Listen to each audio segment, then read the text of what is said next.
This was September 2nd, 2002, so it was a year and a day after the 9/11 attacks. Was answered. There is no question whatsoever that Saddam is seeking and is working and is advancing towards the development of nuclear weapons. No question whatsoever. Saddam is hell-bent on achieving atomic bombs, atomic capabilities as soon as he can. I believe that even free and unfettered inspections will not uncover these portable manufacturing sites of mass death. Your statement, which is very eloquent, boils down to one thing, and that is, do we react to another attack on America after hundreds of thousands or millions of lives have been lost, or do we preempt that kind of action from happening in the first place? Spoiler alert, we preempted. We invaded Iraq. And none of the nonsense you just heard there about Saddam Hussein turned out to be true. In 2002, when House Republicans invited Israel's Benjamin Netanyahu to testify as an expert witness about Iraq, he was a former Israeli prime minister at the time. He was just there speaking as a private citizen. They just asked him there to give his expert opinion, an expert on why the U.S. had to start a preemptive war of choice against Saddam Hussein and Iraq, or, as he explained, it would be the end of the world. That was 2002.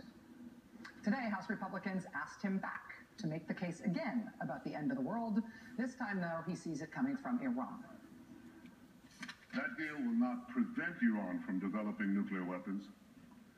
It would all but guarantee that Iran gets those weapons, lots of them. Iran could have the means to deliver that nuclear arsenal to the far-reaching corners of the earth, including to every part of the United States. The Middle East would soon be crisscrossed by nuclear tripwires. A region where small skirmishes can trigger big wars would turn into a nuclear tinderbox. We'll face a much more dangerous Iran, a Middle East littered with nuclear bombs, and a countdown to a potential nuclear nightmare. So this time, he's in the United States as a serving Israeli prime minister. So this time he got to speak at the podium alone instead of at the witness table. Because Prime Minister Netanyahu is running for re-election in 2 weeks, President Obama did not meet with him on this trip to Washington. There's a long-standing White House policy to not meet with foreign leaders right before those leaders face an election at home.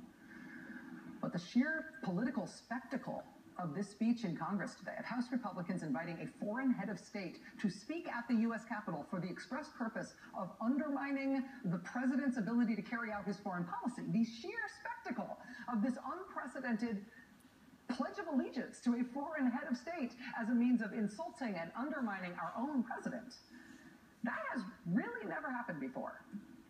So that made today a very big day in terms of Washington news. That also made today a great day in Washington to bury other news about Congress. News that on any other day would be screaming from its own headlines, but today this is what they got instead. Look at this teeny tiny little AP story. This crossed the wire shortly before the big Netanyahu speech. Quote, GOP says House to vote Tuesday on year-long bill to fund Homeland Security without conditions. Oh, that happened. House Republicans threw a months-long tantrum saying they would force President Obama to bend to their will by holding hostage the Homeland Security Department. They would never agree to fund Homeland Security. President Obama would be forced to capitulate. That's been going on for months. That collapsed today.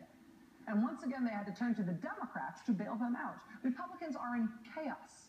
Republicans are now running attack ads in each other's districts over this. They're threatening to unseat Speaker Boehner over this. The conservative media is apoplectic about this.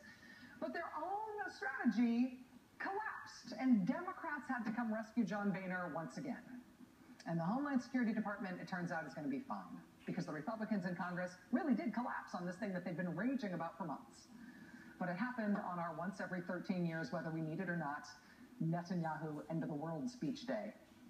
And so the headlines ran for 30 seconds, and then they got swallowed by this much bigger news cycle. John Boehner is having terrible trouble with his own Republicans in Congress. Today was a terrible failure for him in Congress, but his failure at least had great timing, and that can never be underestimated in politics.